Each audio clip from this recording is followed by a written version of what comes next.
Alright, guys, where were we? Ones and zeros. They kind of balance each other out. You know, nice. Now, I hope you've grasped the logic behind this. I mean, I hope the logic of ones and zeros is clear now. Now, when we look at it basically here, we're actually going to see 2 to the power of 8. So, are there other types of numbers like this? Like this? So, the number of boxes here is, if it's 8, there must be bigger ones too. I mean, are there ones with 10 or 12 or something? Teacher, all the basic data in computers are structured as 2 and multiples of 2. So after byte comes short, guys. After that comes int. And then long comes next, guys. So what are these? I mean, this. How about these things? These are integer types. These are the integer types, guys, in multiples of 2. So 2 to the power of 8 or 2 to the power of 16. This one is 2 to the power of 32. And this one continues as 2 to the power of 64 among the primitive data types, guys. So then, our integer types are byte, short, int, and it continues as long.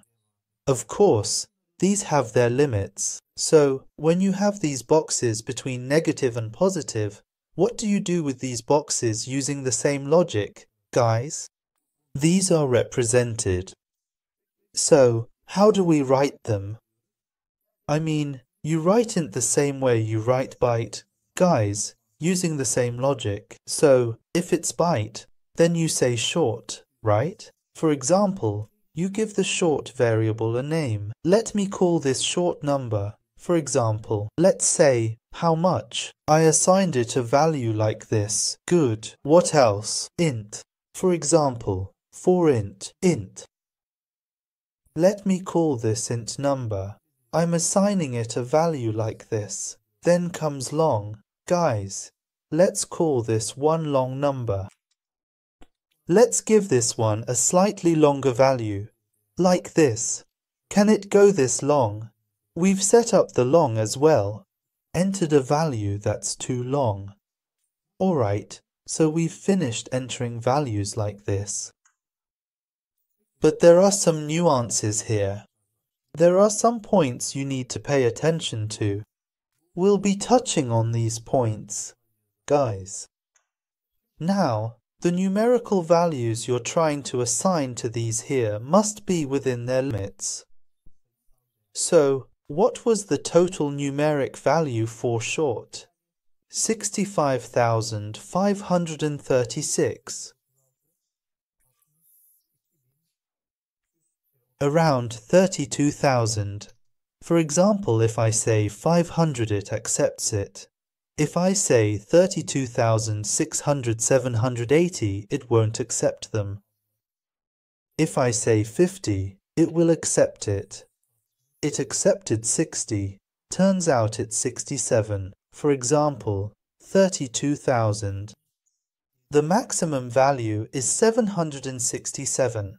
Above this, it won't accept it.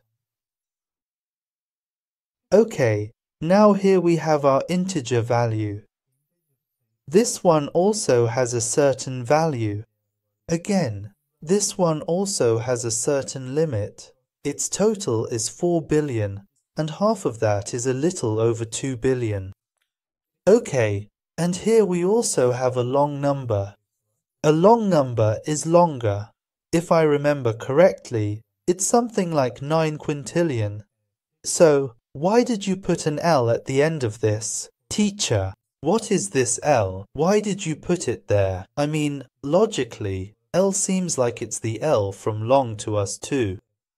But why L? Why do you use it? Now, look. There's something you need to pay attention to here. Java is a type-safe language. Guys, it's a language with type safety. When you create a value in Java, whether it's a numeric value, a string, it doesn't matter at all. It always has a type. You know those boxes, right? It's always represented by those boxes. At this point, languages have their own default values. In Java, the default integer value is of type int. Guys, it's int, it's integer. So, for example, when you write something like this, when you use sout and want to print a number to the screen, guys, this number, 120, is actually a value that could fit into a Byte. But since it's the default value, it's interpreted as an integer, and it's assigned. Alright, the default value is integer. Teacher, what does this have to do with long? Here's how it's related. Guys, now, when you write a number, let me show you like this. Let's say long number equals. I wrote a number like this and closed it. Now it's giving me an error. Let's read why it's giving an error. When you hover over it, it says the value you entered is longer than the integer number value. But teacher, we're not writing integer here. I mean, we're writing long and assigning it. So actually, the main logic here is this. When you define a numeric value, if it isn't being assigned in a specific way, that is, if it isn't being assigned to a byte or a short, so the value you entered here, if it's outside the size that can be assigned to these, what is its numeric value directly interpreted as by default? It interprets it as an integer, or when you want to print it on the screen, it sees it as an integer. This is the default value, the whole number value. So, what about here? It's the same here. Guys, the information you enter here is also tried to be interpreted as an integer. That's why it gives you an error. But if you indicate it by adding the letter L at the end, you're saying that this whole number value is not an integer. You're saying it's long, so what happens then? It gets defined and assigned without any problems. You need to pay attention to this. There are issues related to this. We'll see those. Guys, we'll be seeing together the problems this can cause us. Variables can be assigned to each other. Guys, so you might need to assign one variable to another, and you can do that. For example, let me put it this way. Let me say integer s1.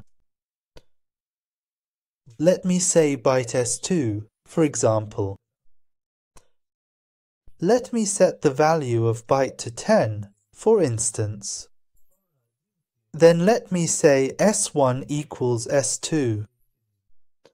So what happened now? s1 was of type integer. S2 was of type byte. I assigned the value of S2, which is a byte, to S1, which is an integer. Is there a problem? No, there's no problem. Great.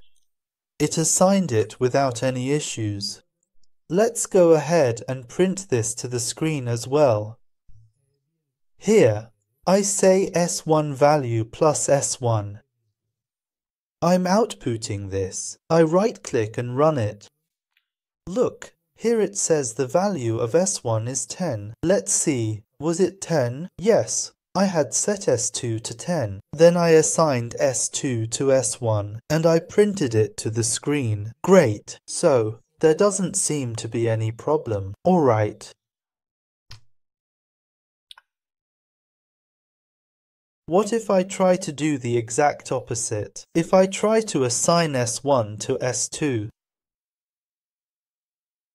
You already did that, teacher. I'm testing to see if you're listening carefully. What are we going to do? We'll assign S1 to S2. S2 equals S1. What happened? It's errors. What does it say? You can't assign S1 to S2. How come I can't? Teacher, there was 10 in S2. I assigned it to S1. Now S1 has 10. 10 is a value that S2, or rather Byte, can hold. So why can't it be assigned? Let's talk together about why we can't assign it. Understand the logic, friends. There's no need to just memorize that it can't be assigned or whatever. It's illogical, really, if you don't know how something works. So there is no point in memorizing what you read. Now this is Byte, friends. Okay, such Byte.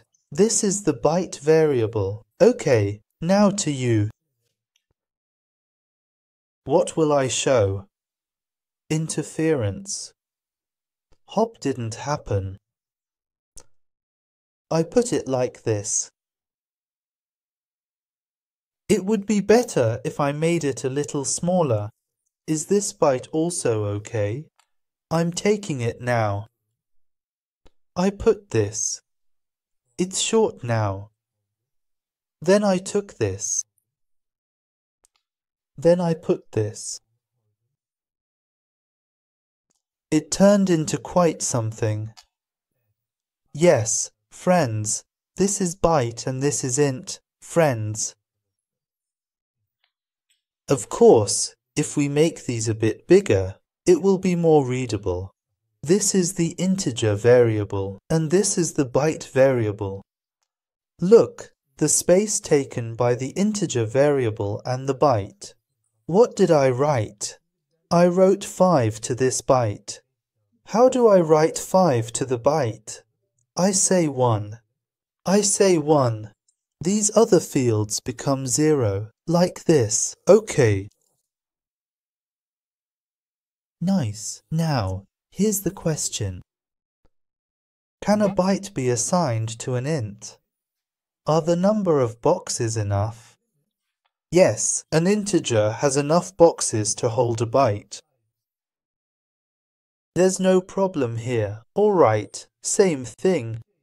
Can an int be assigned to a Byte? Teacher, it has a lot of boxes. Which one are we going to assign where? Inside the byte, inside the int, it goes like 1010, 000, 0000, and so on. How are you going to assign this to that? They're not the same. The fields aren't the same. You can't assign that to this. It's like a halo, like a circle. At the very center, there's something. There's the Byte. Okay. Outside of that, there's the short. Outside of that, there's the integer, like this. And outside of that, there's the long, friends.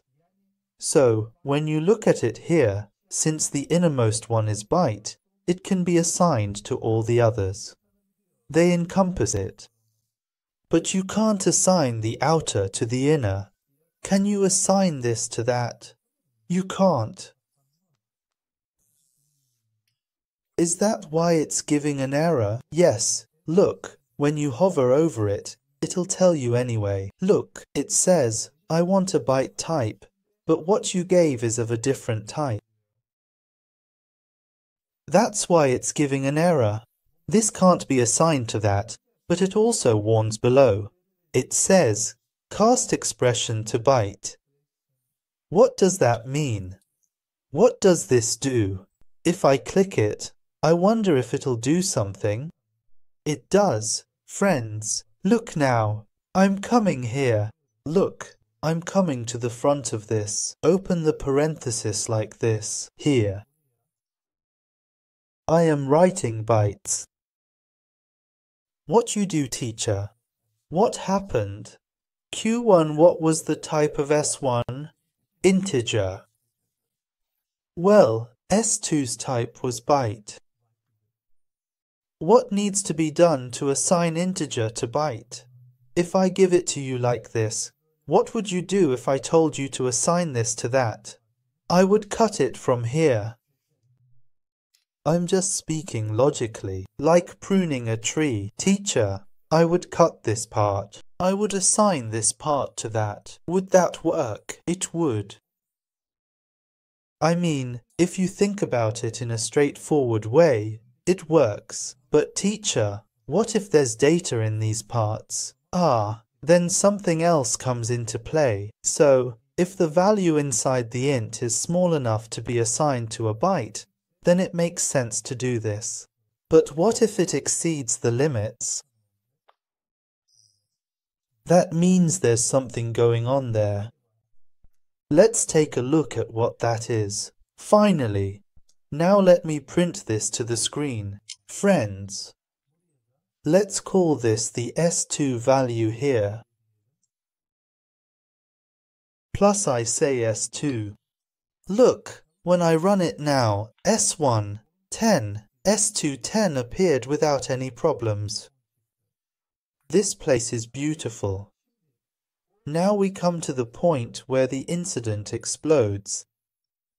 Look, now I call byte B, S1. Byte count 1. Let it be 0. Then let me call integer I, S1. Integer number 1. This also has a value other than byte. How much does a byte cost? Plus 127. What should I give to this? 200. I'll give an example. Now, please pay attention. Byte S1. What is the value of byte? It was 127. So, what happens if I want to assign int S1 to this? He can't throw. Cast your master. Cast. What was this called? Casting. Cast. Okay, let's do a cast here. Let's do it. I added byte. Did it work? It worked.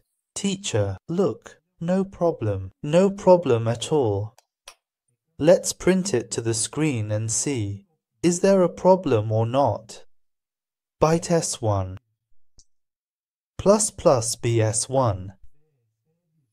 Now let's print it and look at the result. I said run. Whoa. Minus 56. What do you mean, minus 56? Our number. How did it come out minus 56? How did that happen? Let me explain the logic to you. Now, we have these old uncles and aunts. They have these counters in their hands. You know, the ones they use to say prayers. Those prayer counters. They have a certain limit. You count. It's 100. For example, Bossa Dona, isn't it? 999. You press again. Hop. Returns to the beginning. It starts at 0. Friends, the type of variable you are using is like a number line.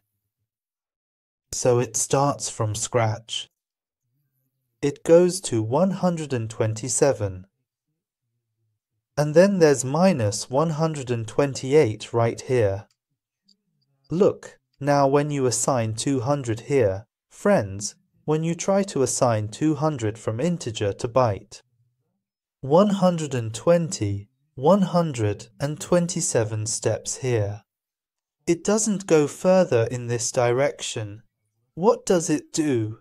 It returns to the beginning. It starts moving from here. This way, you find that minus 56 value from there. When you subtract 127 from this, how much is left?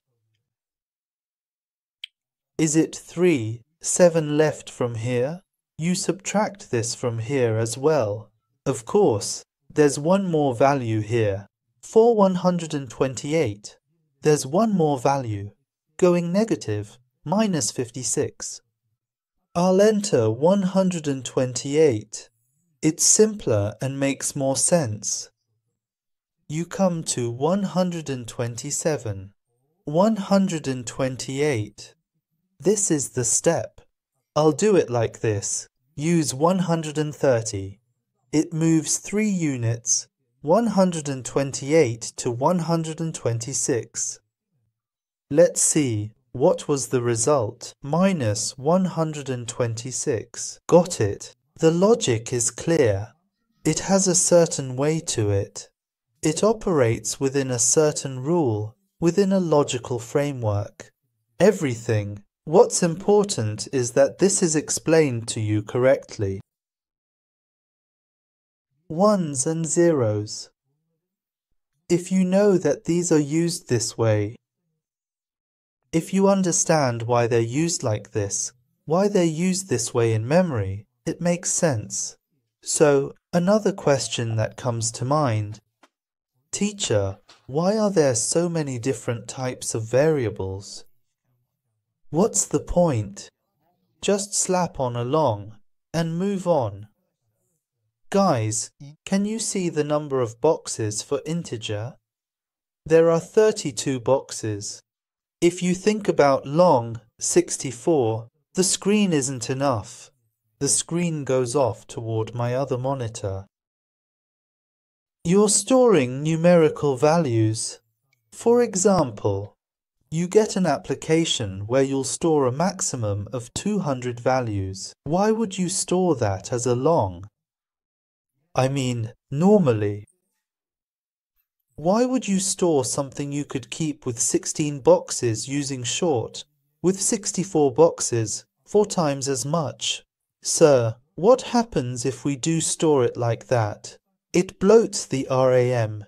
It creates unnecessary load on the RAM, and this is just a single variable. Your application might have hundreds of variables. If you use every variable so recklessly, after a while, your RAM will start to run out. Your application will run slowly. There's a certain logic to this. So, it makes sense to use only as much space as you need.